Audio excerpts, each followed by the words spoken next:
Bapak dan Ibu jamaah pengajian yang dirahmati Allah, mohon izin saya selaku moderator pengajian pada malam hari ini akan menjelaskan secara singkat rangkaian pengajian yang akan kita lalui bersama pada malam hari ini. Yang pertama, kami mohon kerjasama dari Bapak dan Ibu untuk tidak mengaktifkan suara atau memberikan mode mute pada saat pengajian berlangsung, agar kita semua dapat mengikuti pengajian dengan baik dan kita juga dapat mendengar dengan jelas informasi atau ilmu yang disampaikan oleh narasumber kita. Kemudian yang kedua, untuk sesi diskusi, apabila Bapak dan Ibu ingin bertanya melalui room chat, kami persilahkan Bapak dan Ibu untuk bertanya tanpa menunggu sesi diskusi. Jadi room chat bisa digunakan ketika narasumber menyampaikan materi dan Bapak dan Ibu jamaah sekalian bisa menuliskan pertanyaan pada room chat. Kemudian apabila Bapak dan Ibu jamaah ingin bertanya secara langsung, nanti kami persilahkan ketika sesi diskusi begitu, yaitu dengan cara mengaktifkan suara terlebih dahulu. Nah, demikian informasi yang dapat kami sampaikan kepada Bapak dan Ibu sekalian. Bapak dan Ibu jamaah pengajian yang dirahmati Allah, marilah kita mulai acara pada malam hari ini yaitu dengan pembukaan. Marilah acara pengajian pada malam hari ini kita buka dengan bersama-sama melafazkan basmalah. Bismillahirrahmanirrahim. Bismillahirrahmanirrahim. Untuk selanjutnya, sambutan pengajian pada malam hari ini, mohon berkenan Ibu Dr. Eko Rini Listiawati untuk memberikan sambutan dalam pengajian pada malam hari ini. Pada beliau dengan segala hormat, disilakan. Terima kasih Mas Irwan. Assalamualaikum warahmatullahi wabarakatuh. Waalaikumsalam warahmatullahi wabarakatuh. Ya, alhamdulillah wa syukurillah wa la haula wa la quwata illa billah. Kita panjatkan syukur kehadirat Allah Subhanahu wa taala. Malam hari ini kita bisa bertemu lagi melalui Zoom meeting ini atau sebagai jamaah Zoomiyah. Atas berkah rahmat dan hidayahnya kita diberi kesempatan untuk saling silaturahmi. Bapak Ibu, mungkin sebagai informasi awal bahwa pesantren COVID Muhammadiyah with You ini sudah terselenggara hari ini ke-272. Ya, kita sudah mulai sejak Agustus tahun 2020, di mana pada saat itu banyak warga kita yang terkena COVID dan harus menjalani isolasi mandiri, maka forum ini diadakan untuk saling memotivasi, meningkatkan semangat, memompa semangat, dan saling belajar dari pengalaman yang ada maupun dari pembicara-pembicara yang menambah pengetahuan dan memberikan pembekalan kepada kita. Pada hari ini kita ini hari Jumat ya, jadi kita setiap hari ada, di mana Senin dan Kamis itu agama, kemudian Selasa dan Jumat itu psikologi, Rabu dan Sabtu kita gunakan untuk materi kesehatan, sementara hari Ahad itu kita gunakan testimoni dari penyintas, saudara-saudara kita yang sudah lulus atau sering kita sebut sebagai LC, lulusan COVID, itu untuk menceritakan pengalamannya agar bisa menambah semangat kita untuk kondisi yang lebih baik. Bapak Ibu, kita berharap acara Muhammadiyah with You ini bisa diikuti oleh banyak orang. Ini tidak hanya terbatas untuk lingkungan Muhammadiyah, jadi Bapak Ibu yang mendapatkan informasi ini bisa meneruskan pada saudara, teman, dan lainnya. Kalau kita melihat saat ini kasus sudah meningkat, banyak meningkat ya, bahkan di Jakarta itu 300%, di DIY itu 107%, dan di daerah-daerah lain juga meningkat. Jawa Tengah mungkin peningkatannya tidak tinggi, sekitar 80 sekian persen, tapi di kota-kota tertentu sampai 400%, seperti Kudus itu meningkatnya 400%. Nah, hampir semua shelter atau tempat yang disediakan untuk isolasi mandiri itu penuh. Nah, monggo silahkan ini informasi ini bisa disampaikan Muhammadiyah with You ini untuk kebersamaan kita bagi saudara-saudara kita yang sedang menjalani isolasi mandiri. Yang kedua, mungkin juga saya informasikan bahwa setiap agenda Muhammadiyah with You ini selalu kami record, kemudian recordingnya akan ditayangkan di YouTube. Memang tidak kita selenggarakan live streaming, karena kita berharap Bapak Ibu bisa mengikuti langsung, bisa berinteraksi, sehingga di Zoom ini kita adakan.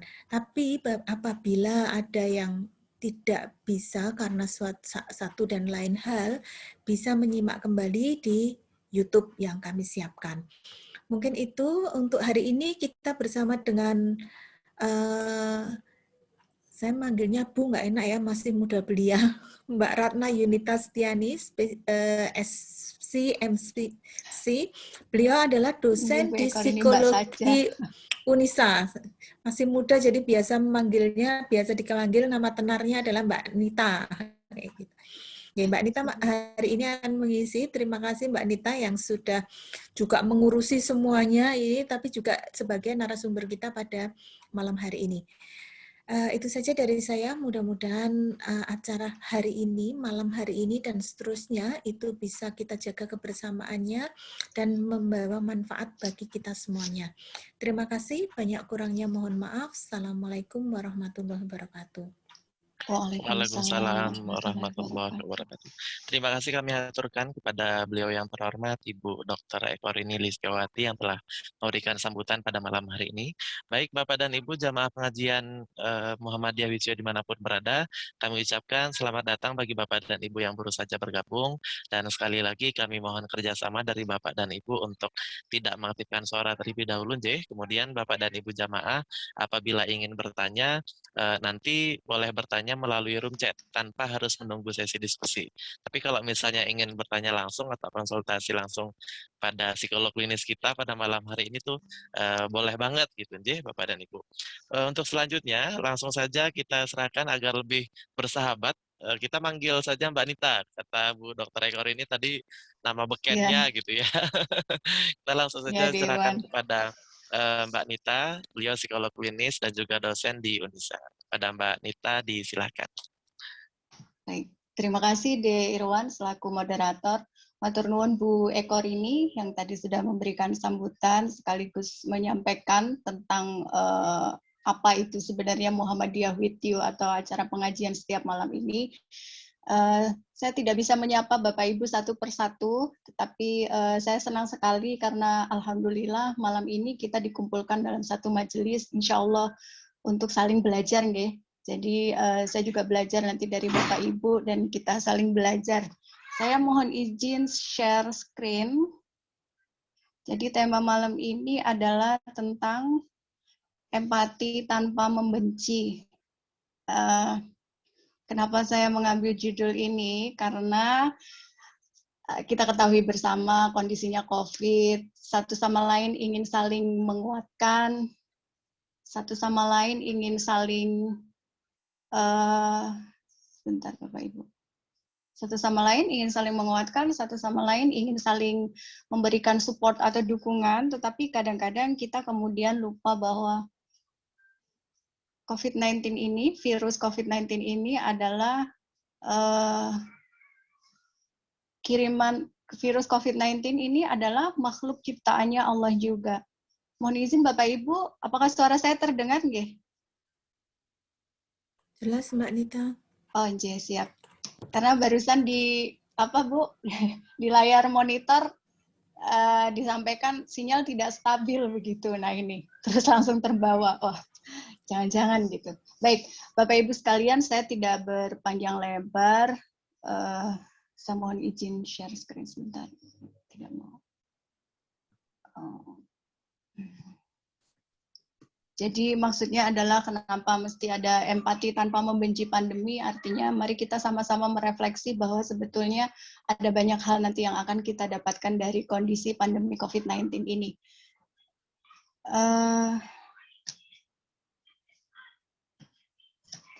Nah, dalam pandemi COVID-19 ini, ya ini tentunya Bapak Ibu sudah sering ya mendengar tentang apa sih dampaknya, baik itu secara fisik, psikologis, ataupun secara sosial gitu. Tetapi karena tema ini nanti akan berkaitan panjang, Jadi mohon izinkan saya untuk mengulang-ulang ini ceritanya tentang dampak psikologisnya pandemi. Nah, kalau sebelum pandemi nih, orang bersin atau batuk itu kan dianggapnya biasa nggih, Bapak Ibu. Ya biasa, malah rasanya kayak virusnya tuh keluar gitu.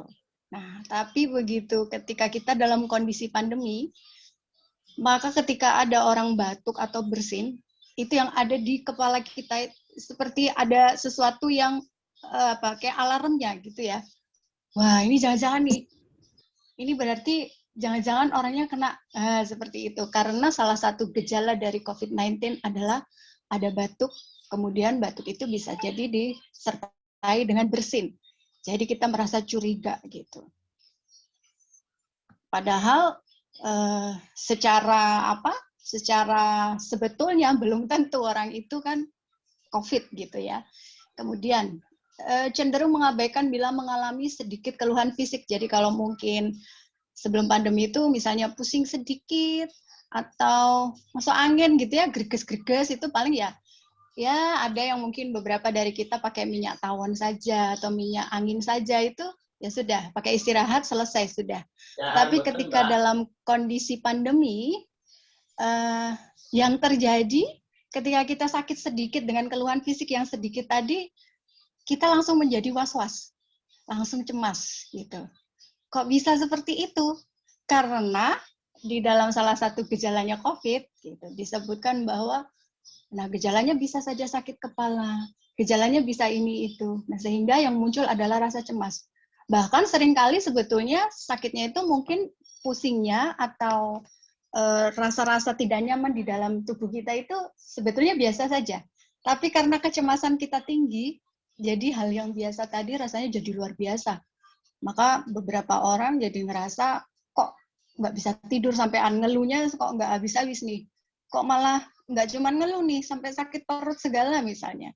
Nah, akhirnya ketika dia menyerang diri kita, tubuh kita, dia akan menyerang bagian tubuh yang paling lemah dari dalam diri kita, dari tubuh kita. Kalau misalnya bagian paling lemahnya adalah di pencernaan kita, ya mungkin kita akhirnya diare gitu. Kemudian sebelum pandemi ya kita baca berita itu seperlunya saja. Tetapi ketika kondisi pandemi, begitu judulnya, tagline-nya gitu ya, wartawan itu kan sering sekali kalau menyampaikan berita itu memang ya namanya wartawan, kerjaannya mereka seperti itu ya Bapak Ibu. Judulnya dibesar-besarkan gitu, judulnya dihiperbolikan. Yang terjadi apa? Kita sudah cemas tadi dengan kondisi fisik kita yang mungkin cuman greges-greges karena capek atau masuk angin tadi, begitu baca berita, salah satu gejalanya adalah merasa tidak enak badan selama berapa hari misalnya, dengan suhu seberapa misalnya seperti itu. Wah, kita langsung nih, wah tambah cemas lagi gitu. Nah, kondisi itu semakin memperburuk secara mental kita gitu. Bisa membuat kita akhirnya menjadi down. Down itu artinya adalah mempengaruhi pikiran kita, sehingga otomatis pikirannya menjadi negatif terus. Kemudian sumber-sumber penghidupan dulu ya relatif mudah dan ya sehari-hari begitu. Kemudian kita melihat bahwa mereka-mereka yang biasa misalnya bekerja pagi, kerja pulangnya sore seperti itu. Nah, tetapi kondisi pandemi kan tidak begitu. Yang terjadi ya kebanyakan harus kerjanya dari rumah saja. Nah, orang-orang yang mereka tidak punya penghasilan tetap akhirnya menjadi frustasi. Nah, tambah buruk lagi kan kondisinya. Sudah curiga, tambah cemas, cemasnya makin menjadi, tambah lagi tidak punya penghasilan tetap tadi jadi frustasi. Kemudian hal-hal yang terasa optimis sebelumnya, rencana-rencana ke depan, misalnya mungkin akan melakukan apa yang itu membutuhkan kontak dengan orang lain, sekarang kan menjadi terbatas gitu ya. Akhirnya membuat diri kita pesimis. Lah kok bisa pesimis? Nah, nanti kita akan kupas tuntas itu kira-kira kenapa orang itu mudah sekali menjadi pesimis. Walaupun sebetulnya ada kesempatan untuk kita menjadi optimis. Seperti itu, Bapak Ibu. Akhirnya memunculkan rasa tidak berdaya. Kalau sudah muncul perasaan tidak berdaya, nah ini yang menjadi bahaya ya. Kalau dalam psikologi itu, kalau sudah nggak berdaya itu males mau ngapa-ngapain. Kalau kata almarhum Mbah Surip dulu, bangun tidur, tidur lagi gitu ya. Jadi yang dulunya misalnya pada masanya Mbah Surip itu akan ada lagu tenar gitu ya. Bangun tidur, tidur lagi gitu. Kira-kira gambarannya kalau orang merasa tidak berdaya, putus asa itu ya seperti itu. Begitu sudah bangun tidur ya rasanya pengen tidur lagi. Nggak mau ketemu orang lain, bahkan sampai kemudian mungkin akhirnya memutuskan untuk parah-parahnya adalah ada keinginan untuk suicide atau bunuh diri gitu. Nah, selama pandemi COVID-19 ini layanan dukungan psikososial MCC CPP Muhammadiyah. Jadi kita punya layanan konseling online, Bapak Ibu. Kebetulan saya ada di dalamnya juga. Ini para psikolog dari seluruh perguruan tinggi Aisyah dan perguruan tinggi Muhammadiyah se-Indonesia yang punya fakultas psikologi atau prodi psikologi, kita mengirimkan psikolog nih untuk membantu sebagai konselor di situ. Nah, kita bantu pasien-pasien atau klien secara online gitu ya. Itu banyak kasusnya yang mereka mengarah kepada rasa tidak berdaya tadi. Nah, ini membuktikan bahwa ini benar-benar nyata gitu ya, dampak psikologis pandemi ini. Nah, kemudian setelah itu apalagi ya, hidupnya yang tadinya terasa bervariasi sekarang jenuh, bosan. Siapa yang nggak jenuh, bosan di rumah? Walaupun mungkin akhirnya kita memutuskan untuk ya sudah, akhirnya sekarang orang menjadi berani untuk keluar. Tetapi coba kita lihat, biasanya orang tua itu mengeluhkan, anak saya bosan, anak saya ini itu.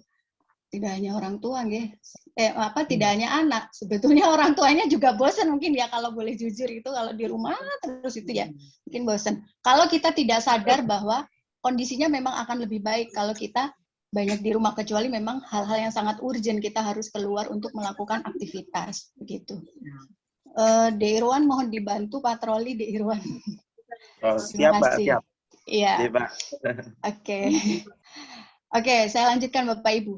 Kemudian dulunya kita bersemangat ya berbelanja, bahkan kalau saya lah misalnya perempuan nih terutama kita perempuan ya, Bu Ekor ini juga mungkin kalau masih sempat belanja tentunya Bu Ekor ini ya, kalau nggak habis waktunya untuk melayani pasien gitu.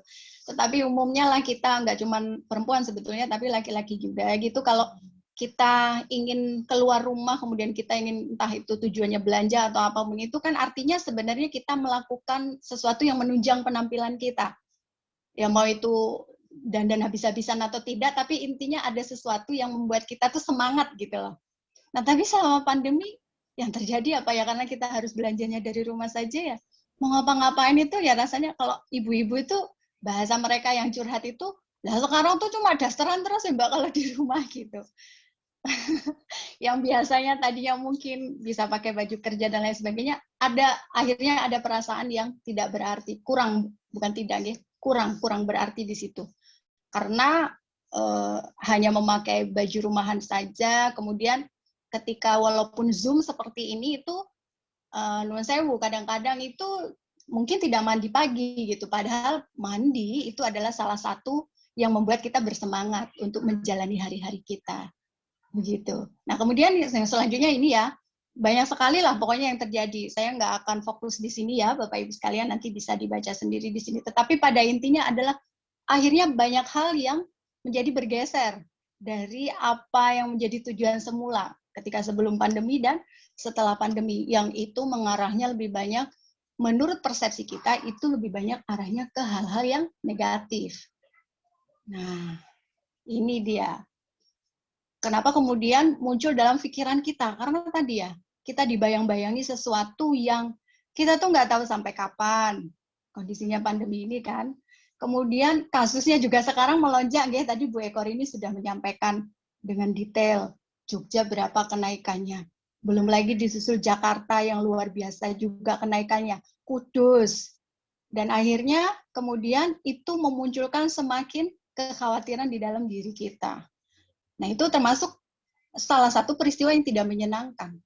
Apakah dia akan menjadi sumber stres bagi kita? Tentu saja. Coba kalau misalnya, katakanlah saya, kebetulan ibu mertua saya itu di Purwodadi, ya, Purwodadi Grobogan gitu. Grobogan kan ya maksudnya kalau sama Kudus sana itu ya daerah-daerah sana lah gitu. Ya tentu saya, nah Grobogan itu kasusnya lumayan tinggi gitu. Tentu kan saya dan suami saya jadi mikir bahwa aduh ibu piye gitu. Sementara kalau saya dan suami ke sana itu juga kondisinya di sana kasusnya lagi tinggi. Ibu juga ngendiko wes nggak usah gitu. Di rumah saja Yang penting keep kontak lah, intinya seperti itu. Itu kan sesuatu yang menjadi stresor bagi kami. Sumber stres itu namanya stresor nih Bapak Ibu. Nah, hal-hal seperti itu mungkin juga dialami oleh Bapak Ibu sekalian. Seperti misalnya kemarin ya De Irwan. Saya jadikan contoh ya, maaf ya De Irwan ya. De Irwan ketika adiknya sakit gitu. Nah, ketika adiknya sakit tentu juga akan menjadi stresor tersendiri gitu. Ini adalah peristiwa-peristiwa yang tidak menyenangkan. Peristiwa yang tidak menyenangkan itu oleh diri kita itu dinilai. Jadi manusia itu senang sekali menilai. Tetapi seharusnya kita kita akan lebih baik ketika kita banyak menilai diri kita, supaya kita bisa, oh ya saya kurangnya di sini, maka saya harus benahi apa. Tetapi manusia senangnya dirinya itu menilainya ke orang lain, lebih menilai, oh nah orang lain begitu harusnya nggak gitu, harusnya seperti itu. Jadi ya kita suka menilai apapun yang ada di orang lain. Maka kalau ada istilah netizen maha benar, ya, Bapak Ibu sekalian, itu biasanya yang kita sering dengar. Netizen maha benar itu ya karena begitu brutalnya penilaian orang lain yang kemudian tidak diikuti dengan etika.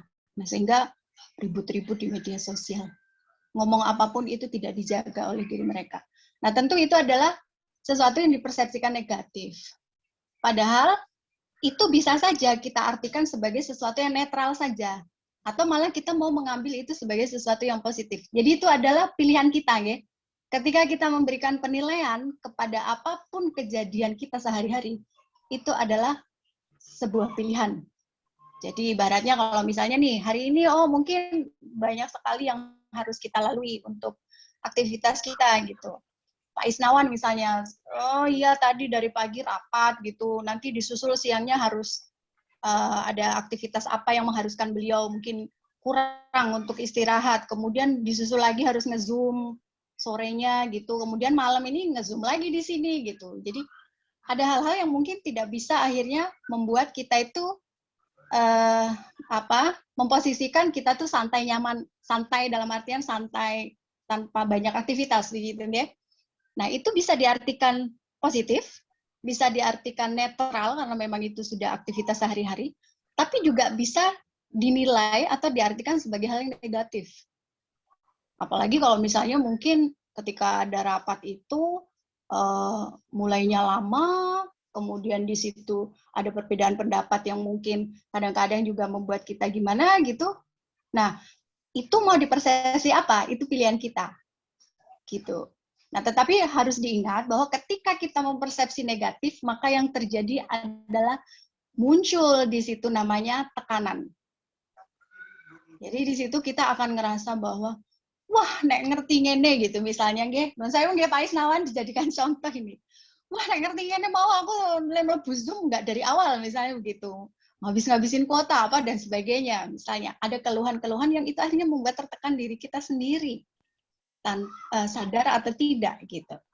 Karena kita dipenuhi pikiran yang negatif. Tetapi kalau kita ngeloskan saja, karena mungkin segala tumpuan kita itu arahnya nggak cuma dunia, tapi semuanya diarahkan kepada kehidupan selanjutnya, kehidupan akhirat. Karena kita yakin segala sesuatu itu pasti akan ada nilainya dalam tanda kutip. Artinya adalah, oh ya nggak apa-apa kehilangan kuota banyak. Karena sebetulnya seberapa menitnya tadi bergabung menunggu orang-orang berkumpul itu tadi misalnya, itu tetap akan ada pahalanya di situ. Tidak tahu berapa banyaknya, itu urusannya Allah Subhanahu wa taala.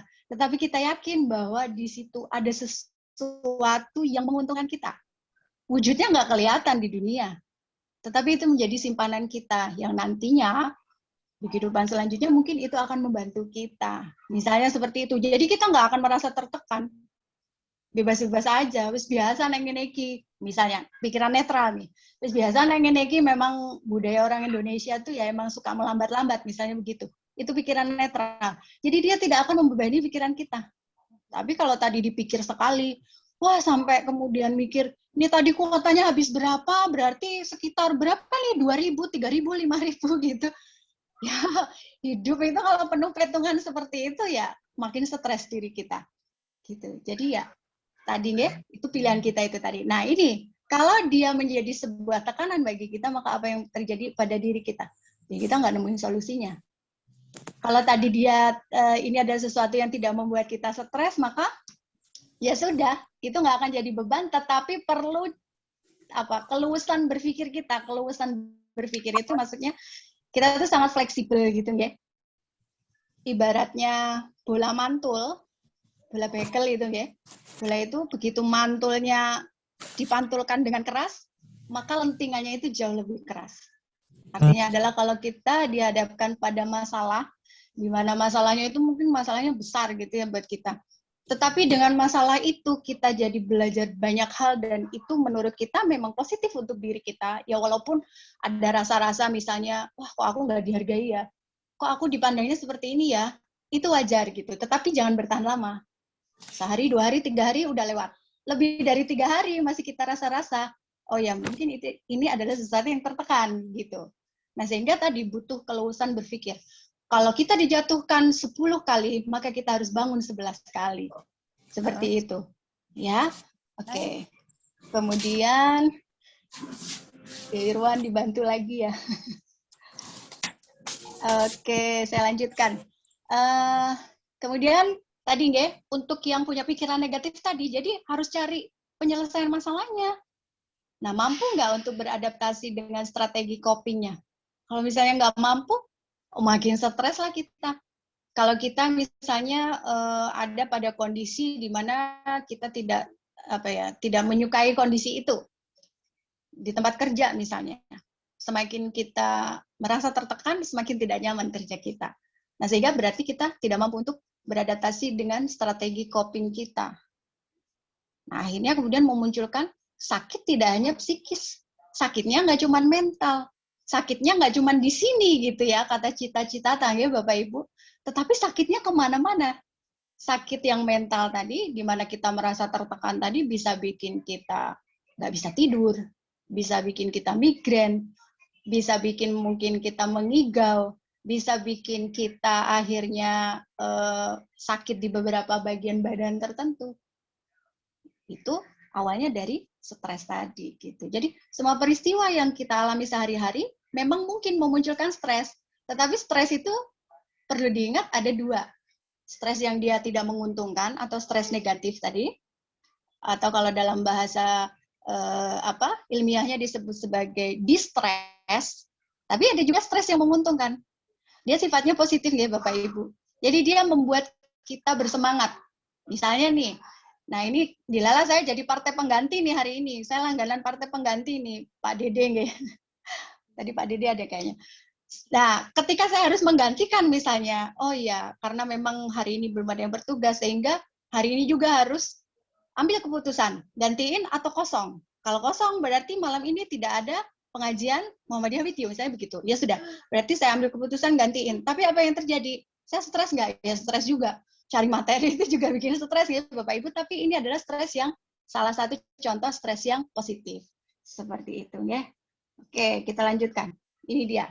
Gimana caranya empati tanpa membenci pandemi? Pertama, lakukan introduction dulu. Apa sih introduction itu? Introduction itu mengenal dulu ya. Nah, tadi kita udah belajar ada perubahan nih selama pandemi nih. Kita kenali dulu nih perubahannya apa saja. Oh, perubahan pertama misalnya. Tadi kalau biasanya keluar rumah dengan bebas, sekarang nggak bisa bebas. Harus pakai masker, kemudian harus jaga jarak, dan lain sebagainya 5M gitu. Terus kemudian apa yang kedua? Oh, kerjaan nih biasanya semuanya bisa dilakukan di kantor. Sekarang nggak bisa gitu. Jadi harus ada mana prioritas di kantor, mana yang diprioritaskan di rumah. Harus di-manage sedemikian rupa supaya tidak memunculkan masalah di luar nanti. Dan lain sebagainya. Jadi perubahan itu harus kita kenali. Kenapa harus dikenali? Supaya kita ngerti tadi mengenal. Kan namanya introduction, mengenal tadi. Kalau kita nggak kenal, nggak tahu nanti penyelesaiannya seperti apa.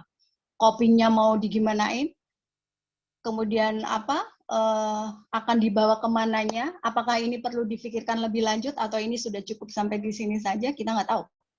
Jadi kita harus ngerti dulu tuh perubahan-perubahannya apa saja, yang itu berefek pada diri kita ya, karena perubahan itu tidak semuanya juga berefek pada diri kita kan. Ada perubahan yang menurut kita ya wes lah, ya memang itu semua orang mengalami ya sudah gitu. tapi ada perubahan-perubahan mungkin kita tidak bisa tolerir itu gitu. Misalnya yang tadinya memang pekerjaannya memang harus banyak di luar gitu, bertemu dengan orang banyak. Ya sekarang mau nggak mau bertemunya hanya online, akhirnya dari cuman bertemu online tadi akhirnya tidak banyak menghasilkan pundi-pundi misalnya begitu. Nah, berarti kan itu sangat mempengaruhi kita. Artinya kita sudah mengenali dong salah satunya. Demikian ya Bapak Ibu. Nah, itu salah satu perubahannya. Kemudian kita juga harus mengenali kesuksesan kita itu apa saja. Loh Mbak Nita, kenapa? Apakah itu tidak sombong? Boten, tidak sombong. Kenapa? Itu salah satu bagian untuk bisa memperkuat diri kita. Supaya jadi amunisi kita. Kalau pada suatu ketika mungkin kita ngerasa agak tidak nyaman dengan kondisi tertentu, lalu kita ingat-ingat, oh kita pernah sukses di sini. Nah, mungkin cara itu bisa kita lakukan lagi Bapak Ibu. Jadi kita melakukan lagi yang seperti itu, apakah masih cocok atau tidak dengan kondisi sekarang. Tapi kita sudah menemukan satu hal bahwa kita pernah loh sampai di puncak itu gitu. Nah, sehingga akan kita lanjutkan nggak nih? Nah, itu balik lagi ya, itu pilihan kita. Tetapi bahwasanya tadi, itu akan membantu kita untuk bertahan. Jadi tidak give up, tidak nyerah begitu saja. Tapi kita tetap bisa bertahan. Nah, kemudian masalah. Masalah itu tentu semua orang punya. Seninya menghadapi masalah masing-masing. Masalahnya mau dibesar-besarkan atau kita anggap sederhana. Nah, itu pilihan kita tadi, nggih. Jadi semuanya kembali kepada diri kita nih. Nih, kita kenali perubahan nih. Untuk memudahkan, ditampilkan gambar seperti ini Bapak Ibu. Dulu zaman saya kecil itu, kalau kita mau potret-potret gitu nggih, kebetulan saya hobi potret dan dipotret gitu. Ya selfie seneng, tapi buat hiburan saja. Terus kadang-kadang bantu teman endorse juga gitu nggih. Nah, kalau sekarang itu semua serba bisa dari HP. Jadi mau simpen data bisa di HP, berkomunikasi bisa lewat HP, bahkan sampai memotret untuk foto yang hasilnya sangat bagus, bahkan mungkin lebih bagus dari hasil foto yang dengan foto kamera gede itu ya. Itu udah cukup alatnya HP saja, smartphone. Tetapi zaman dulu kan tidak begitu nggih. Ada negatif film yang harus dipanjang, diolor panjang, nanti kalau cacat sedikit udah nggak bisa dicetak lagi gitu. Dulu zamannya seperti itu. Kemudian mesin ketiknya seperti ini. Sekarang pakainya laptop, bahkan mungkin laptopnya udah ukurannya macam-macam. Sesuai dengan kebutuhan gitu. Bahkan ada yang bisa dilipat-lipat dan lain sebagainya. Dulu siapa yang mengenal Yahoo? Nggak ada. Sekarang orang siapa yang tidak mengenal Yahoo justru dianggap ketinggalan gitu ya.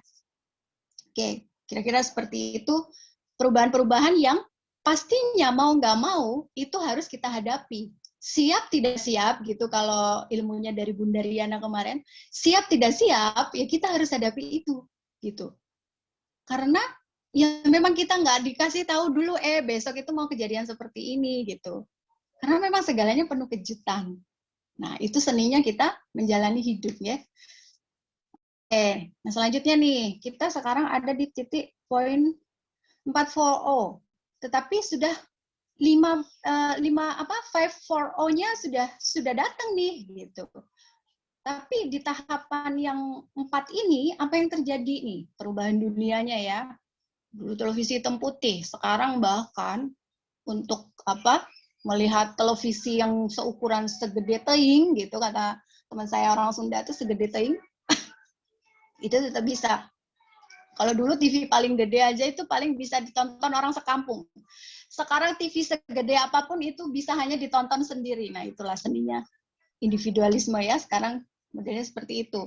Kemudian dulu telepon itu, zaman saya dulu di pondok itu Bapak Ibu, kalau mau telepon orang tua saya aja itu harus sedia banyak uang karena orang tua saya di Palembang, saya waktu itu di Jawa Timur ya. Jadi begitu saya harus saya kangen sama orang tua, saya nelpon.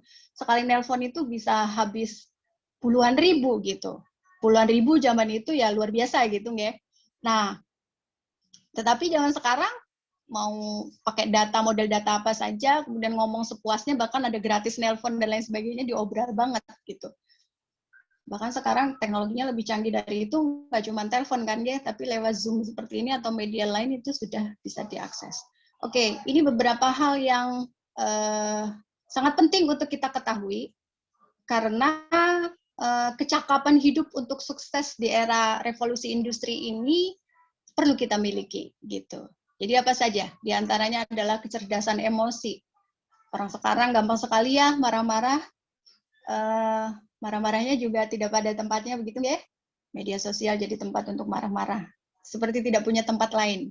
Karena semua orang sekarang pengen menampilkan segala sesuatu di media sosial. Termasuk marah-marah pun ditampilkan di media sosial tanpa malu gitu ya. Nah, itu harus dikendalikan sebetulnya. Kemudian kreativitas. Kreativitas orang sekarang mau tampil apapun, kemudian dipermak sedikit gimana caranya, ditampilkan di media sosial, karena medianya memang media sosial, orang bisa dapat apapun gitu. Tetapi mereka belum tentu bisa mengelola itu dengan baik ketika ada di dunia nyata. Dan lain sebagainya. Jadi ini adalah beberapa kecakapan hidup yang perlu dimiliki oleh kita. Termasuk salah satunya adalah fleksibilitas kognitif tadi, untuk berpikir lentur, seperti halnya bola bekel tadi ya. Nah, dia mau dipantulin berapa jauhnya, lentingannya lebih tinggi. Artinya jatuh 10 kali, bangunnya mesti 11 kali gitu. Jadi amunisinya kita itu yang harus dikuatkan. Masalahnya berapapun datangnya nggak apa-apa. Justru masalah itu membuat kita bisa lebih banyak belajar dari apa yang kita alami kan. Nah, tapi bahwasanya keterampilan untuk atau daya resiliensi ya, daya tahan terhadap stres kita. Berpikir lentur tadi kita butuhkan sekali di era yang serba teknologi digital sekarang ini. Nah, ini tren dunianya sekarang semuanya serba digital. Dulu orang sakit, ini Pak Isnawan, Bu Ekor ini nih ahlinya. Dulu kan orang meresepkan tuh dengan resep pakai kertas nggih. Bahkan saya dulu waktu kecil baca tulisannya dokter aja itu susah ya. Katanya semakin pinter kita tulisannya semakin gak bagus dulu. Dulu waktu kecil saya dapat cerita seperti itu. Nah, tapi sekarang kan tidak. Semuanya bahkan ketika kita dalam kondisi sakit itu bahkan sekarang yang dulu kita nggak kebayang, sekarang semuanya bisa dilakukan dengan online. Bahkan menerima hasil lab dan sebagainya juga bisa diterima dengan online. Cuman pakainya seperti sebuah chip gitu. Jadi dari chip itu nanti semua track record-nya si pasien itu bisa diketahui. Ini canggihnya dunia sekarang. Jadi luar biasa. Hal itu apakah membuat kita stres? Jelas sekali gitu. Mereka yang tidak siap secara digital untuk berubah, pasti ya ini membuat banyak sekali stres. Nah, apalagi kondisinya pandemi ini kan, Bapak Ibu. Di mana semuanya harus serba diatur, pemerintah bilang ini nggak boleh seperti ini, rumah sakit bilang kasusnya tinggi begini, maka kita harus bagaimana. Semua informasi itu kita terima, tetapi kalau kita tidak bijak atau kita tidak bisa manage itu dengan baik, yang ada di kepala kita itu rasanya seperti semakin menekan kita ibaratnya. Jadi semakin tertekan, gimana? Coba dibayangkan Bapak Ibu. Kalau kita semakin tertekan itu kan rasanya semakin gak bisa mikir. Dunianya jadi semakin sempit. Maka kalau orang punya masalah nggak selesai-selesai itu kan rasanya itu jadi seperti dunianya tuh di situ-situ saja. Dia tidak bisa berkembang dengan baik. Dia nggak bisa meluaskan sayapnya. Dia nggak bisa menjalin relasi dengan banyak orang karena terkungkungnya masih di situ aja dengan persoalan yang sama.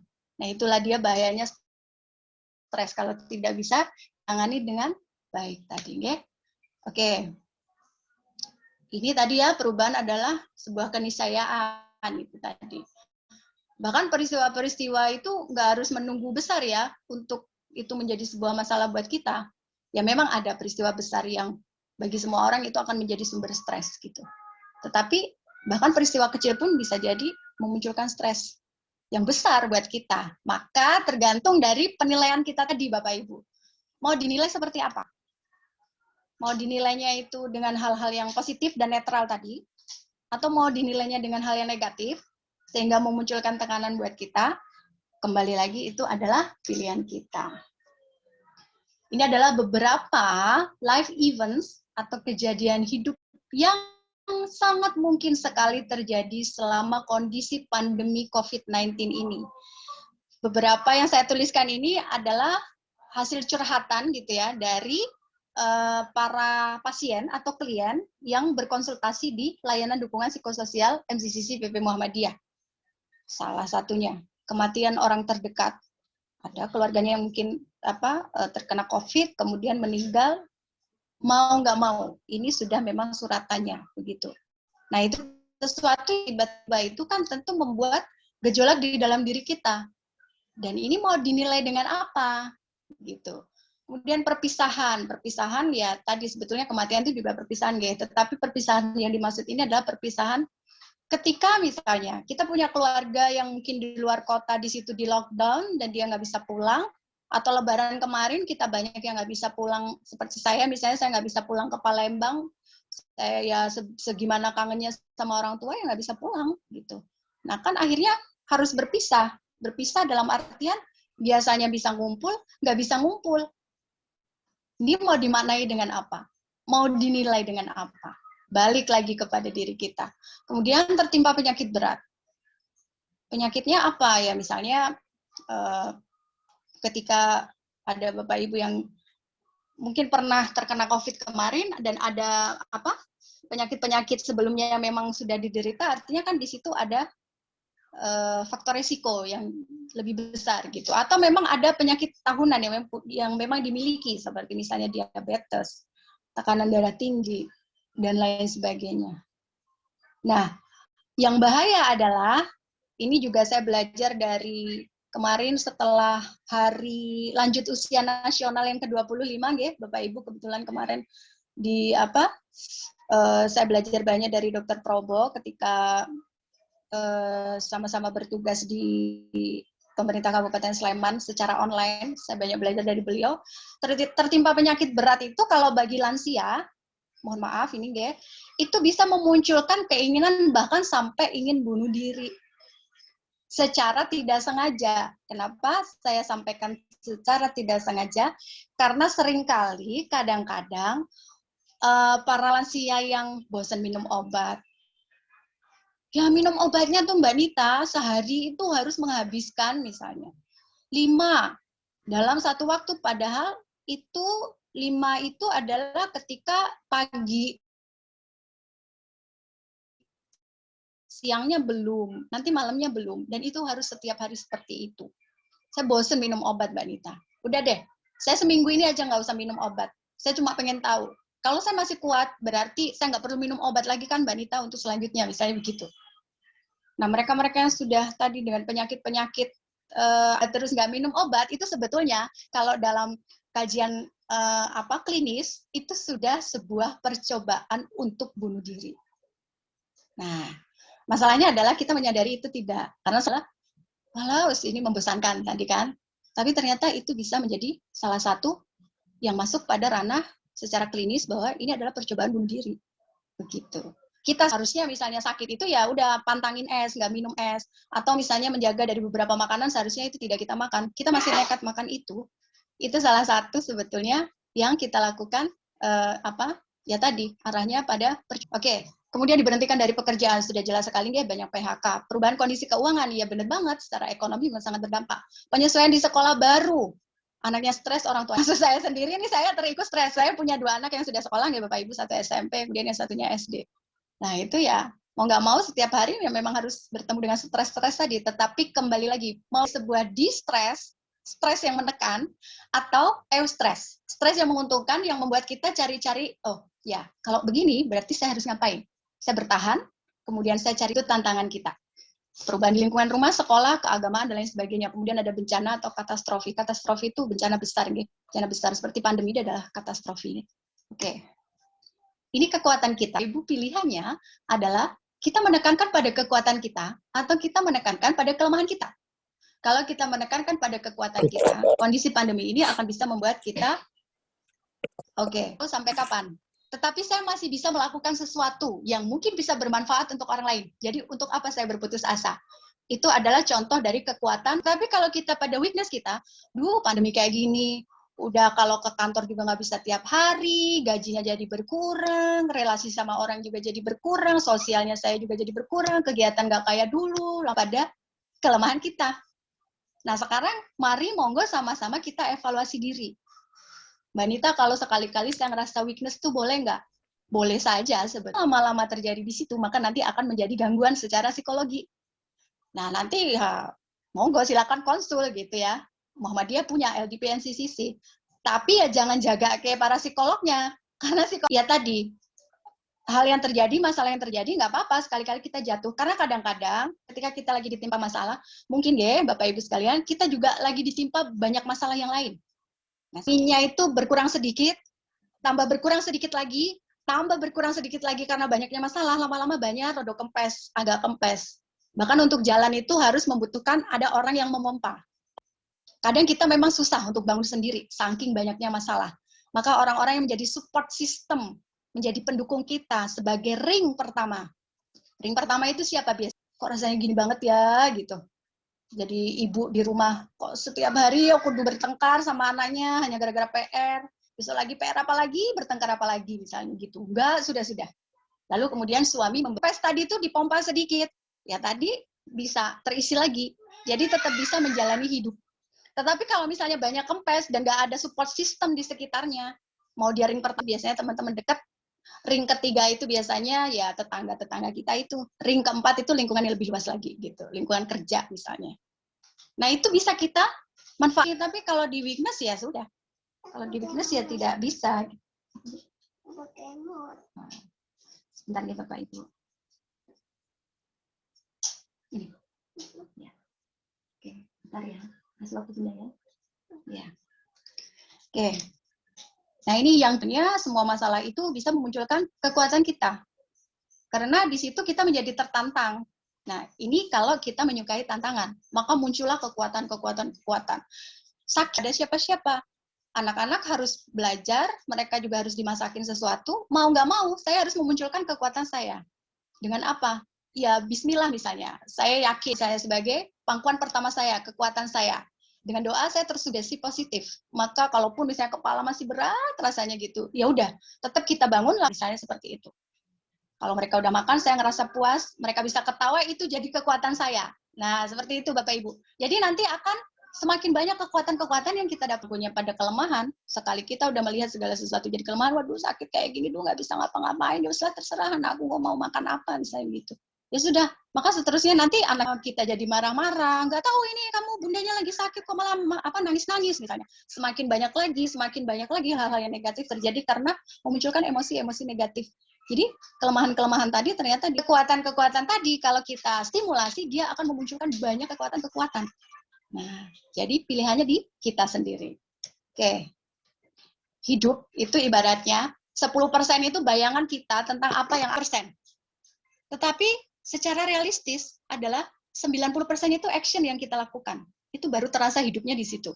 Kalau misalnya kita masih angen-angen ya, Bapak Ibu misalnya gitu ya. Kalau Bapak-bapak ya mungkin waduh besok ini acaranya apa lagi nih gitu. Besok kesempatan apa lagi nih yang bisa dicari. Itu masih angan-angan semuanya. Hidup itu rasanya baru 10-nya mau apa lagi tergambar di kepala kita. Oke, plan A adalah saya akan mendatangi siapa, saya koordinasi, kemudian saya dapat misalnya saya koordinasi itu ada respon baik, saya punya kesempatan terus. Dengan begitu, walaupun pandemi kita nggak tahu sampai kapan, hidup itu terasa hidup gitu kalau bahasa iklan ya. Bikin hidup lebih hidup. Apalagi kalau di situ ada kebermakna hidup lagi. Karena seringkali kadang-kadang kita ngerasa jatuh tadi begitu kita lihat karena sesuatu yang kita lakukan untuk orang lain dan orang lain bisa tersenyum, orang lain bisa senang, ada perasaan berarti untuk. Jadi kita ngerasa bahwa, oh ya, saya bisa bermanfaat ya untuk orang lain. Meskipun mungkin yang kita lakukan itu nggak seberapa. Begitu. Jadi hidup itu nggak akan kerasa apa-apa kalau kita cuma ngebayang-bayangin tadi. Kita lakukan itu apa? Itu adalah 90%-nya dari rasanya hidup ini, gitu ya. Nah, yang kedua adalah level kesadaran. Ini saya singkat aja waktunya, nanti biar bisa diskusi. Kesadaran nih, fokus pada apa nih untuk kita bisa tahu kondisi saat ini. Oh ya, kondisinya saat ini pandemi begini, saya kok gampang cemas ya, misalnya kata Bu Widya. Saya kok gampang cemas ya, saya kok sekarang itu kalau misalnya anak saya komplain apa, saya sekarang tuh kalau misalnya diajak rembukan apa, kok rasanya saya jadi kayak sensi ya, gitu. Nah itu kita sadari, kondisinya saat ini itu seperti apa. Dengan introducing tadi ya. Jadi kita benar-benar punya peta kesadaran dengan diri kita. Jadi kalau misalnya karena mereka bosen, jenuh, kemudian mungkin mereka komplain sesuatu dengan diri kita, Misalnya mereka komplain masakan kita dan lain sebagainya, itu kan sebenarnya peristiwa kehidupan sehari-hari. Tetapi kemudian respon kita tinggi tadi pada diri saya nih, kok saya memaknai komplainan anak saya itu dengan sesuatu yang justru menampilkan emosi saya ya. Ini baik nggak sih buat saya gitu misalnya. Itu merembet ke yang lain nggak? Jangan-jangan nanti dia komplain terhadap masakan kita, ujung-ujungnya anak kita yang masih bayi ya kita jadikan pelampiasan kemarahan. Duh, semakin nggak bener semakin nggak beres lagi nih saya nih. Berarti ada sesuatu yang terjadi dengan saya harus ngapain gitu. Jadi kita harus berani satu-satu. Kadang-kadang peta kesadaran itu muncul tiba-tiba aja gitu. Tetapi kita harus menyadari ya, karena dia berkaitan tadi nggak cuma aspek mental, tapi emosionalnya kita juga yang akhirnya membuat kita berserah kepada apa? Ya kita harus punya spiritual yang bisa mengerem itu semua. Makanya kemudian kadang-kadang nggak kadang-kadang ya memang begitu kodratnya. Kalau habis marah-marah kan pasti ada rasa menyesal. Ujung-ujungnya nangis sendiri, tapi gengsi itu mau mengakui di depan anaknya, sehingga yang terjadi apa? Nangis di kamar mandi, dalam sholatnya nangis, kayak pengakuan diri sama Allah, ya Allah kok saya begitu kejamnya sama anak saya kok kayak gini ya. Nah itu berarti kita ada katarsis. Itu bagus nggak? Kalau kita bisa katarsis seperti itu bagus. Daripada kita mendem sendiri semuanya, apa-apa terjadi pada diri kita, maksudnya secara mental, secara fisiknya juga itu, ya maka misalnya kalau secara fisik misalnya tiba-tiba kok ternyata punya liver ya misalnya, atau kok orang jarang kumpul misalnya begitu. Nah itu berarti ada sesuatu yang terjadi dengan diri kita. Tapi kalau tadi bisa katarsis, walaupun mungkin katarsisnya nggak langsung di depan orangnya, habis berantem sama suami misalnya, kemudian nenun rasanya hidup kayak gini banget apa dan sebagainya, itu katarsis. Dan itu baik. Tapi kalau kita sudah katarsis begitu, kita udah nangis-nangis sama Allah, udah minta petunjuknya Allah, hidup kok rasanya masih bundet aja, tidak ada salahnya datang kepada profesional. Oke, kemudian ini tadi sudah nggih, situasi sebelum dan sesudah pandemi tadi sudah dibahas di depan. Nah ini level kesadaran yang Bapak dan Ibu perlu ketahui. Level kesadaran yang paling bagus, bersinar gitu.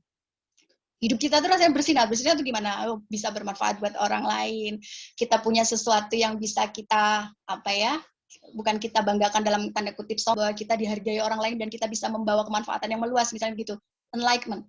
Joy itu keberuntungan, keberuntungan, cinta, perasaan diterima. Ini ada urut-urutannya, kalau semakin ke bawah itu semakin jelek, artinya semakin ke bawah itu berarti kalau sudah melewati sudah melewati di sini, ini berarti kondisinya tidak baik. Di sini ada anger, marah.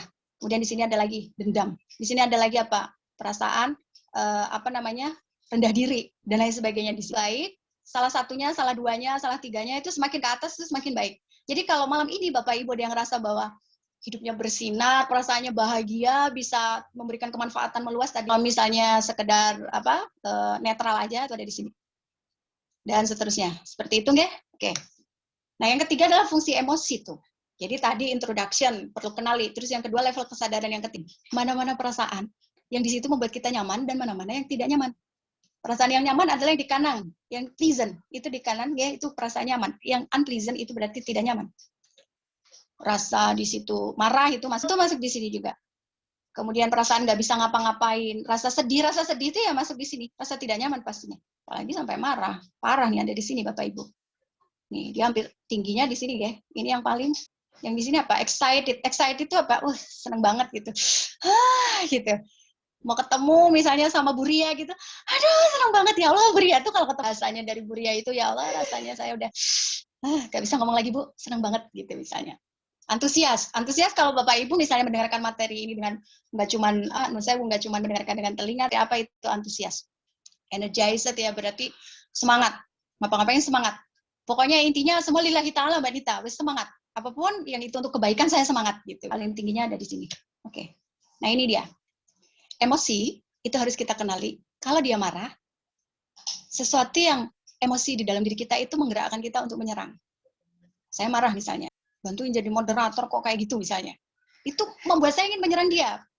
Mau tidak mau, keluar atau tidak keluar, pasti di dalam perasaan saya ini ada kayak kemudu-mudu gitu ya. Kemudu-mudu itu troll ngomong saya itu sampai bergetar gitu. Mata saya bahkan sampai melotot. Karena di situ ada perasaan ingin menyerang. Gitu. Kemudian takut. Takut itu emosinya yang menggerakkan kita, tapi untuk lari.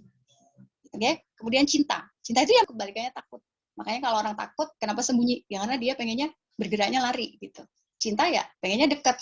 Kalau misalnya, aduh tahu nih jadwalnya besok di mana gitu. Karena kita cinta, kemudian cemas. Nah cemas ini meskipun perasaan yang ambigu, tetapi dia akan mengurangi energi positif kita. Kenapa? Karena mikirin kalau cemas terus itu perasaannya terus bener ora gitu. Jadi kita jadi was-was terus. Nah, senang itu emosinya menggerakkan kita untuk melakukan sesuatu dengan semangat. Kalau udah senang mau ngapain aja, hayu aja. Nggak ada keraguan di sini. Kita lillahi ta'ala, ya biar aja orang mau ngomong apa misalnya gitu. Perlu sekali-kali kita begitu, nggak usah dengerin orang ngomong apa. Kalau kita kalau kita dengar orang ngomong A, B, C, D, semuanya kita dengerin, dan kita bingung untuk nurutin yang mana ya, semuanya mau diturut untuk memberikan apa yang akan kita lakukan kita sendiri. Penilaiannya seperti apa, balik lagi ke kita sendiri ya Bapak Ibu. Nah, ini yang terakhir, grow and fix mindset. Mau kita stuck, atau mau kita bersalah nggak apa-apa. Yang penting ada keinginan bertumbuh. Tetapi kalau kita punya masalah, kemudian kita jatuh, itu bikin kita kapok, trauma, nggak mau lagi kayak gitu lagi. Itu namanya kita ada di posisi fixed mindset. Ini adalah contoh pernyataan. Dimana kalau yang kanan yang hijau, ini adalah pernyataan membuat kita tumbuh, tetapi kalau yang merah, ini yang membuat kita stuck. I give up. Saya nyerah deh, saya nyerah wanita siapapun juga udah. Saya nggak mau lagi pokoknya ngelakuin itu misalnya. Tapi orang-orang yang bertahan, mereka akan bilang, kalau kita grow, kita tumbuh, maka kita akan bilang, saya akan bertahan. Karena saya tahu ini adalah untuk kebaikan bersama. Karena saya tidak sendiri, ada orang-orang yang saya punya di ring pertama tadi, misalnya begitu. Orang-orang yang fixed mindset, dia bilang, saya nggak bisa, Mbak Nita, saya nggak bisa, gitu. Dimintain tolong apa? Aduh, baik. Kalau kita bertumbuh, kita punya sesuatu yang membuat kita pengen belajar di situ, maka kita akan coba. Dan kita pasti ingin lakukan sesuatu yang terbaik. I'll do my best. Saya akan lakukan sesuatu saya itu mungkin terbaik untuk orang lain gitu. Tetapi ya mau coba, enggak lalu kemudian enggak mau gitu. Enggak begitu, ya. Jadi ya tadi dari pernyataan kita sendiri ditumbuhkan. Oh, karena saya ngomong begini tuh Mbak Nita kayaknya saya lebih ke fixed mindset. Soalnya saya enggak mau coba lagi, Mbak. Kapok saya gitu. Tapi kalau kita grow, apapun yang terjadi, bismillah lillahi ta'ala jalan. Gitu ya. Kalau kita udah bilang I won't do it.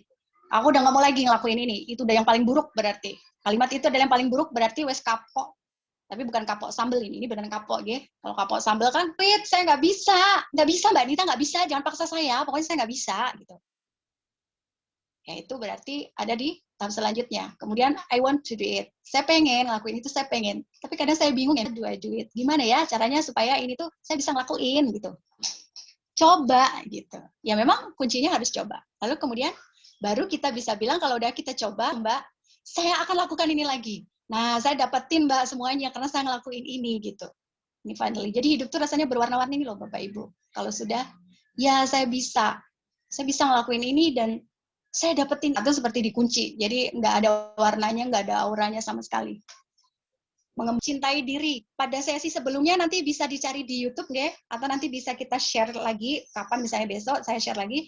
Dulu saya pernah menyampaikan salah satu mata, aku mencintaimu, maafkan aku, terima kasih. Jadi itu bentuk apresiasi kepada diri kita. Aku mencintaimu diriku karena kamu sudah membantuku. Misalnya saya bilang ke tangan saya, aku mencintaimu karena kamu sudah membantuku.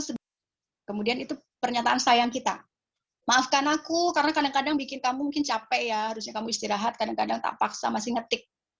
Terima kasih ya, selama ini kamu sudah menemani aku terus. Terus, jangan kapok untuk coba pengalaman baru. Gagal itu biasa, yang lebih baik adalah berani untuk bangun lagi. Jatuh 10 kali, bangun 11 kali. Challenge sebagai opportunity, artinya ya mundur, aduh nggak bisa, aku belum pernah nggak bisa gitu. Nah balik lagi, itu jangan-jangan kata-kata yang bikin kita fix tadi ya. Kemudian pay attention to the word ya use, kalau secara agama juga kan kalau kita ngomong pasti akan dipertanggungjawabkan deh Bapak Ibu gitu. Jadi ngomongnya dijaga. Kemudian replace sesuatu yang menurut kita pikir negatif itu tadi, jangan sampai bikin kita judgment, mengulang-ulang judgment entah kepada diri sendiri atau orang lain. Yang paling baik kita nanti juga akan mengundang penulisnya insya Allah kapan nanti. Penulis-penulisnya di situ, jadi berhenti ngeluh. Kalau hidup itu dipenuhi keluhan, tapi kita akan sesuatu, mulai bergerak, maka kita akan mendapatkan sesuatu dari situ. Stop seeking approval from others. Nggak usah cari-cari tentang orang lain. Gimana ya sih dia itu? Ternyata dia tuh begini-begini gitu. Nanti dan belajar dari semua kesalahan kita. Saya rasa begitu materi hari ini, Irwan. Terima kasih banyak Bapak Ibu. Mohon maaf agak panjang, karena kalau saya tadi mikir apa setengah aja ya saya sampaikan materi, lalu setengahnya mohon maaf agak panjang, jadi saya tuntaskan sekalian. Monggo kalau ada diskusi, mohon maaf segala kekurangan. saya kembalikan ke moderator. Baik, terima Silakan kasih Irwan. Mbak Nita atas pemberian materi yang alhamdulillah sangat bermanfaat sekali.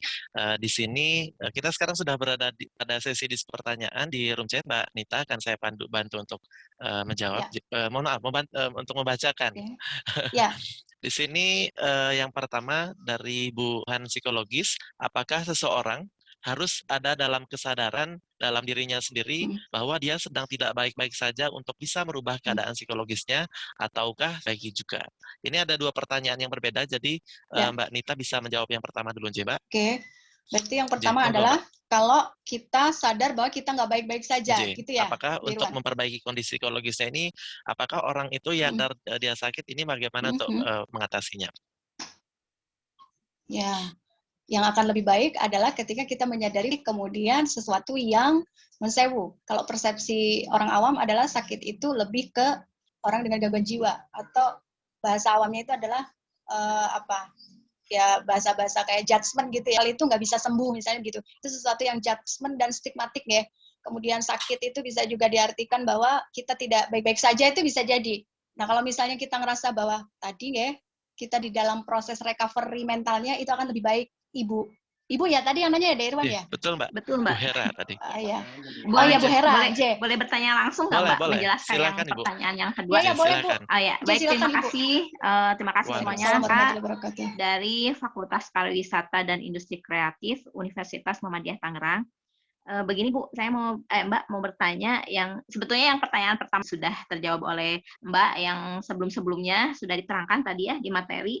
Yang kedua ini misalnya gini, kita menyadari bahwa rekan kita atau orang lain gitu ya, wah kita sepertinya tidak memungkinkan gitu untuk bilang bahwa sebaiknya kamu untuk ke psikolog atau sepertinya kamu sedang tidak baik-baik saja. Mungkin itu tidak sangat memungkinkan. Kita bisa membantu mereka keluar dari kondisi psikologis yang buruk gitu ya, tapi dengan cara yang tidak membuat mereka rapi. Tapi kan tidak mungkin ketika misalnya kita bawa mereka ke psikolog atau ya sangat tidak mungkin lah seperti itu. Jadi bagaimana ya Mbak sarannya? Terima kasih Mbak Bu Hera dari Universitas Merdeka ya. Iya benar ya, Universitas Muhammadiyah, maaf, Tangerang. Universitas Muhammadiyah Tangerang, iya. Ya, saya lihat namanya Bu Hera Merdi. Kalau misalnya kita ngelihat teman kita yang mungkin dia punya masalah atau kita ngerasa bahwa dia butuh konsul, tapi kok rasanya nggak tega mau ngomong langsung gitu ya. Yang paling mungkin kita lakukan pertama kali adalah menerima kondisi dia. Kita pengen ngomong, takutnya dia tersinggung. Kemudian kita mau nyaranin sesuatu, itu takutnya dia marah, misalnya begitu. Ya, maka yang paling yang paling bisa kondisi dia. Nah, kalau kita sudah menerima kondisi dia, ya kita akan ngerti tuh.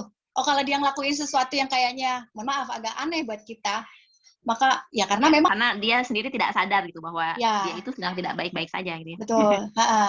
Nah, terus yang kedua yang bisa dilakukan adalah lihat orang-orang di ring pertama, ring 1, ring 2, ring 3-nya. Misalnya ya, ini tadi temannya Bu Hera misalnya gitu.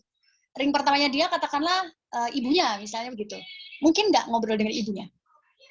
Kalau misalnya itu tidak mungkin pada ring pertama tadi, salah kira, dengan kepedulian kita, dengan empati kita tadi, maka yang paling bisa dilakukan lagi adalah coba ngobrol dengan teman terdekatnya. Siapa teman terdekatnya? Yang paling biasanya kalau kita punya teman dekat itu mau kita dia katain apa aja itu kan kita udah tahu lah ya, teman dekat kita itu nggak mungkin jahat sama kita kayak gitu. Okay? Jadi duanya.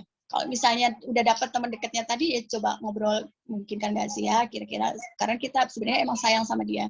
Cuma ya kayaknya akan lebih baik ya, kalau misalnya ngebantu dia sebetulnya. Sekarang ini kan ibaratnya tuh benang merahnya belum ketemu nih, misalnya kayak gitu. Ya gimana caranya supaya kita ngedeketin tadi? Orang yang bisa dipercaya sama si teman yang lagi bermasalah tadi, gitu kita. Karena kadang empati kita tadi dinilainya juga tidak baik itu karena nggak pas. Yang menyampaikan nggak pas. Jadi malah dikiranya kita judgement sama dia, kita jahat sama dia. Kita lakukan, saya lupa hadisnya bunyinya gimana, tapi di situ disampaikan, ini ahlinya ada Pak Satria ya di sini ya, nanti mohon diluruskan Pak Satria, kalau misalnya salah. Jadi disebutkan mencegah sesuatu itu kemungkaran ya. Kalau kita nggak bisa pakai tangan kita, maka kita pakai mulut kita. Artinya kalau kita nggak bisa berbuat sesuatu yang bergerak gitu, maka lakukan paling tidak ngomong karena takut tersinggung dan lain sebagainya, atau memang tidak memungkinkan untuk ngomong, didoakan. Paling tidak gitu, didoakan. dalam doa-doa kita yang mungkin kita selipkan di waktu-waktu yang kita nggak tahu, yang dalam kondisi bahwa kita benar-benar pasrah sama Allah, ya Allah, kasihan temanku itu yang begini-begini gitu, siapa tahu dikabulkan sama Allah. Sehingga muncul kesadaran di dalam diri orang tersebut bahwa akhirnya dia sadar loh, kondisinya ini ternyata memang butuh. Atau ya ada pertolongan Allah lah untuk mengarahkan. Kali juga terjadi orang tuh dipaksa-paksa konsul gitu ya, Bu Hera, tetapi yang terjadi adalah bukannya dia sembuh, tapi denial. Dia menolak. Kenapa? Karena belum muncul kesadarannya. Jadi akan lebih baik. Tapi kalau memang benar-benar emang dia ngerasa nggak nyadar dengan dirinya tadi, ya tadi berapa cara yang bisa dilakukan. Itu sih dari saya, Bu Hera. Baik, terima kasih Mbak Ratna, sangat jelas sekali ya. Terima kasih pencerahannya. Sami-sami. Oke, sami-sami. Baik, saya akan membantu untuk Waalaikumsalam. Waalaikumsalam warahmatullahi wabarakatuh. Baik, Mbak Nita, saya akan membantu untuk membacakan Ya, pertanyaan yang kedua, J. Ini dari Pak Budi Alwi. Saya melihat adanya keterkaitan yang kuat antara pola pikir masyarakat kita terhadap persepsi terhadap COVID yang sangat beragam, sehingga menimbulkan berbagai prasangka terhadap pemahaman terhadap COVID itu sendiri. Bagaimana mereka akan menumbuhkan empatinya, sementara informasi yang dipersepsi sangat beragam, bahkan ada yang bertolak belakang dari pemikiran mereka untuk berempati gitu, Mbak Nita. Karena informasinya kan sangat beragam yang didapatkan oleh masyarakat. Begitu. Ya, betul. Nah, memang kita juga tidak bisa menghindari banyaknya informasi yang masuk ke kita tadi ya. Saringannya kan sebetulnya diri kita sendiri di sebuah komunitas atau lingkungan tertentu yang di situ ada orang yang bisa didengarkan, artinya adalah punya pengaruh yang besar dengan lingkungan itu, maka kita bisa meminta kepada mereka yang punya berpengaruh gitu. Kita minta untuk menyampaikan dengan entah itu misalnya dikumpulkan dalam satu forum atau di situ misalnya disampaikan dalam bentuk apa ya? Apa sih kalau kita bilang itu disampaikan nanti misalnya kupas tuntas nih tentang informasi apa gitu yang sekarang yang lagi merebak kan apa kasus ini ya apa namanya di Kudus itu ya. Nah ini Bu Ekor ini nih pakarnya nih karena beliau kemarin habis membantu menangani di sana sampai buka shelter ya. Lalu misalnya orang jadi punya pikiran negatif, orang-orang yang mereka punya keluarga di Kudus yang mungkin mereka kemarin sempat pulang sebentar atau gimana, begitu kembali ke Jogja, katakanlah Bu Ekor ini habis dari Kudus kembali ke Jogja, barangkali ada orang yang berpikir negatif. Nah, itu kan hal-hal yang harus dijernihkan karena secara informasi kita bisa banyak sekali menerima informasi yang salah. Ini adalah sebetulnya pernah dibahas juga dalam Hari Kesehatan Mental Sedunia waktu itu, setahun yang lalu Bapak Ibu. Jadi waktu itu satu tema yang diangkat adalah kebetulan saya ikut bergabung untuk mengadakan psikoedukasi itu. Doom scrolling itu apa? Nah ini kayaknya butuh satu sesi lagi nih. Pak Isnawan nanti berarti ada spesialis partai tambahan lagi Pak. Berarti kita mencari informasi atau kita mendapatkan informasi yang sebenarnya informasi itu bisa berupa hoax informasi yang kita malah percaya itu sebagai informasi yang benar. Tapi kita salah.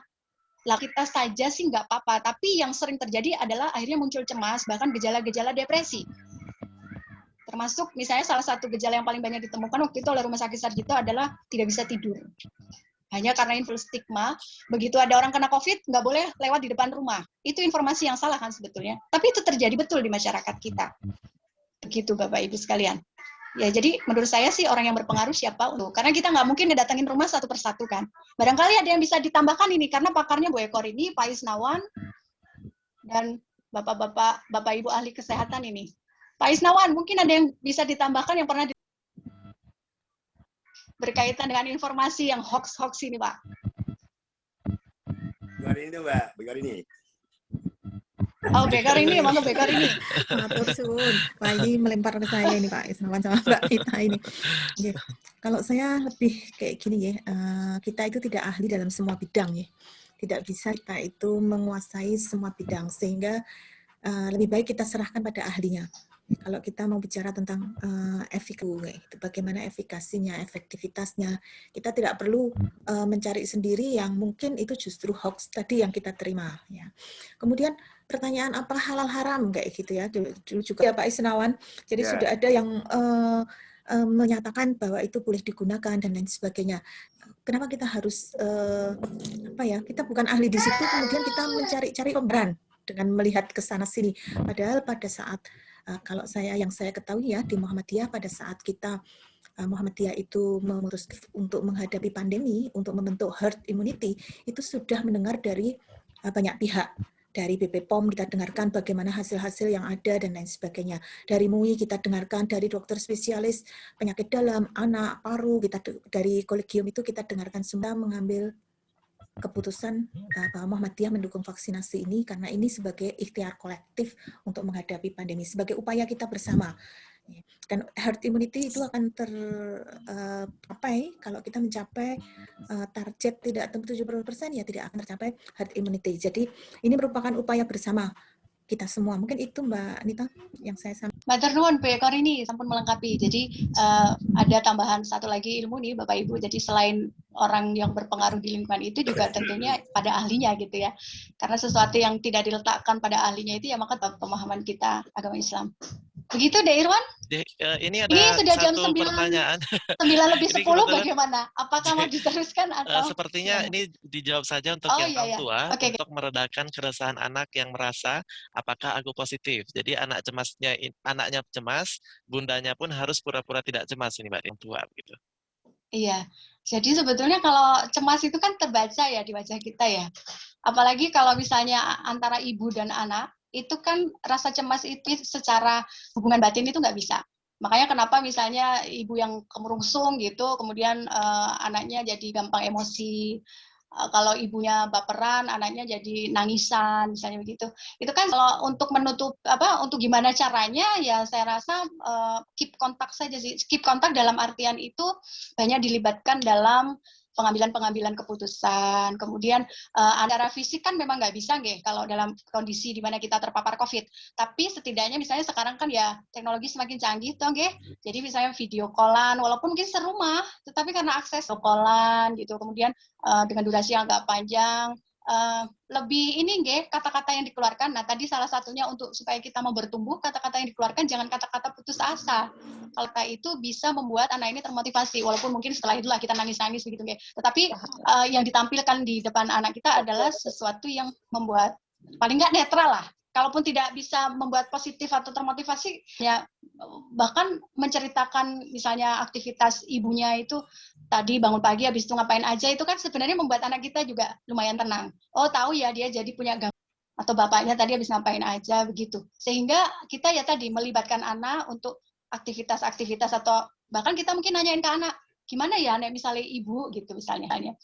Gimana ya Nang gitu, Nang itu anak lanang gitu ya, gimana ya Nang nek misalnya ternyata ini nanti itu kan kondisinya bunda ini kayak gini, menurutmu Nang gitu, misalnya ternyata dalam 10 hari ini bunda tuh masih mungkin yang bisa dilakukan ya Nang untuk supaya nggak terlalu ngelangut mikirin bunda, nek menurutmu apa Nang gitu. Jadi dia diajak sharing juga dari situ. Ya kita tetap tadi keep kontak tetapi dengan media yang lain. Mungkin itu. Baik Mbak Nita, terima kasih banyak atas jawabannya. Sama-sama, untuk terakhir ini mungkin Pak Isnawan bisa menjelaskan terkait dengan pengajian, jadi Bapak, karena ini ada promosi pengajian. Soalnya Mbak Nita sudah bersama putri cantiknya ini sambil kipas-kipas. Apa yang Mas Irwan? Info tentang apa ya? Ini pesertanya ini minta informasi Bapak yang bisa diakses gitu. Oh, ya monggo. Kalau yang tidak punya grup, saya kira nanti bisa kontak ke Mbak Nita ya. Mbak Nita kan selalu nge-share nomor HP-nya untuk konsultasi apa psikologi ya. Saya kira begitu ya Mbak Nita ya. Ya, J Bapak. Mungkin yang J. Yang menanyakan dari mana ya tadi Mas? Kalau ini dari mana Mas Irwan yang nanya? dari Bu Hera Ibu tadi. Beliau chat personal ke saya. Oh ya, Tangerang. Bu Hera mungkin bisa menyampaikan nomornya ke Mas Irwan. Nanti biar kita share setiap hari. Nanti malah kita minta tolong Bu Hera untuk men-share lebih luas di UM Tangerang. Ini juga sudah di-share ke saya Ibu nomornya. Bapak dan Ibu jamaah yang lain juga kalau misalnya berkenan untuk nge-share nomor handphone bisa di-chat seperti itu. Ya, bagus. Begitu. Apalagi kalau bisa mengkoordinir maksudnya menjadi kontak personnya untuk yang lebih luas lagi. Terima kasih Dek Irwan, terima kasih Bu Hera. Nantinya sama-sama Mbak. Sama-sama Ibu Bapak. Jadi agar informasi pengajian ini juga dapat diketahui oleh orang lain, jadi Bapak dan Ibu. Jadi karena jamaah tapi untuk umum, jadi dari manapun gitu. Misalnya kayak saya sekarang dari Sumbawa gitu ya. Jadi kita bersatu dalam Zoom yang istimewa tentunya, gitu ya. Baiklah bersama-sama mendapatkan ilmu yang terbaru dari Mbak psikolog klinis kita gitu, dari Mbak Ratna Yunita. Semoga ilmu yang sudah kita dapatkan dapat bermanfaat untuk kita. Tentunya ilmu baru yang sudah kita dapatkan pada malam hari ini, alangkah lebih baiknya agar menjadi ilmu yang bermanfaat, menjadi amal jariah, kita juga dapat meneruskan kembali. Terima kasih banyak kami aturkan kepada Mbak Ratna Yunita, SPSI MPSI Psikolog, selaku narasumber pada malam hari ini. Semoga Allah Subhanahu wa Ta'ala memberikan balasan dengan kebaikan yang berlimpah barokah. Dan yang dirahmati Allah, acara yang terakhir yaitu penutup. Marilah acara pengajian pada malam hari ini kita tutup dengan bersama-sama melafazkan hamdalah. Alhamdulillahirabbil alamin. Terima kasih banyak atas segala perhatian dan mohon maaf atas segala berkat. Waalaikumsalam warahmatullahi wabarakatuh. Terima kasih Bapak Ibu atas rawuhnya, matur nuwun. Dalam Ibu luar biasa mendengarkan dari tadi. Matur nuwun Bu Umu, alhamdulillah kebahagiaan buat apa saya bisa rawuh ini. Luar biasa. Kondisinya menyenangkan yang tertinggi tadi itu, alhamdulillah. Aku nggak ngantuk kalau dengerin, nggak ngantuk sambil tersusun kalem, matur nuwun Ibu. Ije Ibu daraaken. Mali-mali bijang. Matur nuwun bekor ini. Makasih.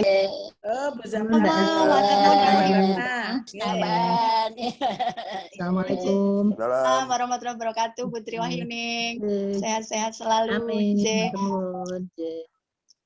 Bapak Ibu sekalian, apakah masih ada diskusi, Pak Isnawan dan Bapak Ibu yang lain? Kalau tidak, saya mohon izin menutup, nggih. Saya mulai lagi. Assalamualaikum warahmatullahi wabarakatuh. Waalaikumsalam.